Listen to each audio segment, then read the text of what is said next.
Hey dolls, welcome to another video. Let me just, let me get the thumbnail. Or I'll do that after. But today I have a bit of a story time for y'all. If you guys don't know, I'm Kylie, I'm 21, I live in LA, and I am a transformer. So, what is this? Is this lotion? Oh, it's the filter. Okay. Anyways, today, well, first off, I'm 3 weeks out from my breast augmentation and BBL. And here's how everything's looking. Oop. So, pretty cute. It was a skinny one, but definitely shaped my body a bit.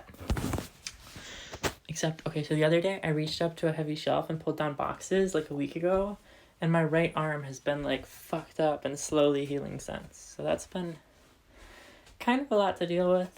And then also, I don't know if I've been like sleeping properly because I've noticed like a tiny bit of like swelling and bumpiness in my butt, but I'm hoping that that is just a part of the healing process. But overall, I'm super happy with the results. I'm like excited to see how they are when they're like fully healed. I'm hoping everything just looks good. I think I definitely want to go bigger with everything. So I probably will. Sorry for the pacing. But I definitely want to go bigger with everything eventually. But first I've got to heal up. And since getting this surgery, I know I've been like extra focused on like wanting facial feminization, bottom surgery, just all the stuff. You know how it is. But today I have a story time. And for this one, I'm going to give a bit of a trigger warning because it's kind of intense. So, here we go. When I first moved to LA about 1.5 years ago, I moved in with random roommates, and one of their names was Ben. The other guy, I'm not going to say his name.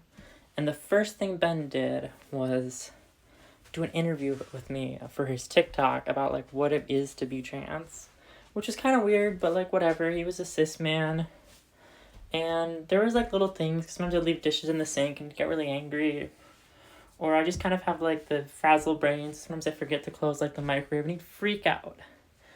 And eventually, he was like, "Let's do a toilet paper thing," where he got me and my other 3 roommates to all give him $13 towards a toilet paper bag every single week. And, you know, toilet paper is not, I'm sorry, but it is not $39. So he was like scamming us. And this guy would like do coke and was just a mess. He was trying to be an actor. And one night I was finally like, I was done with this whole toilet paper situation.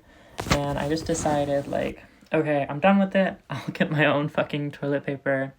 And so I told him, he was like, "You owe me $13 for toilet paper." I was like, "No, I'm just going to get my own." He was like, "No, you're stealing from me." He started freaking out. And I was like, "No, I'm not. I'm just going to get my own toilet." So he punched me in the head. And I called the police. And they showed up and they were like, "Do you want to press charges?" But then I asked them, I was like, "Well, is he just going to end up back here in a day or two?"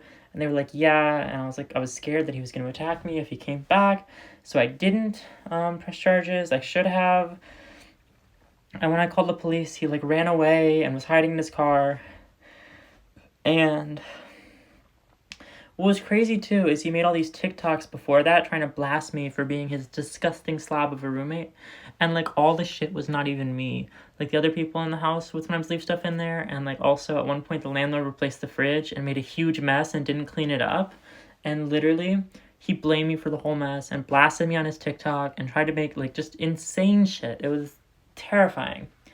And I didn't see that until later. Like I hadn't seen that. But after the day he punched me in the head, I finally looked on his TikTok, and I was not the only trans woman he punched in the head that day. There was, earlier that day, he'd punched another trans woman in the face at the gym, and then convinced the gym staff to think that she was the problem after he fucking attacked her, which is just, like, that's so wrong. And he was also, like, a bartender who got banned from, like, every bar for coming off rapey. Like, you can go on his TikTok. It's called, like, Ben Pike, the actor. And it just, scary motherfucker. And at one point later on, before I was able to move out, it took me like a month to be able to get everything to move out. I started telling one of my other roommates the story, and he burst in the door and held the door open and refused to go and was just intimidating me and being terrifying. And so this was just a really scary story. It's not all the transphobia I've had to deal with, but it's the worst. And so that just made me, that was just a lot, you know? But I thought that this would be an interesting Storytime video. He made videos admitting to doing all this on his TikTok. I don't know if he's taken them down or not, but I have them screen recorded on my phone. I don't know. Maybe I'll press charges. But anyways, right now I'm chilling, getting ready for Thanksgiving. I have some time off work for recovery. And yeah, I'm just hoping everything heals nice. Again, here's how the body's doing. Gotta wear this suit all the time. Ugh. But yeah, anyways, thank you for watching and all the support on the channel. A little bit ago, we broke 1,000 subs. Now we're at like 1,200. I think we'll get to 2,000 really fast. But yeah, thank you guys so much. I'll see you in the next video. Sorry this one was a downer. Yeah, see you next time. Bye. Love you.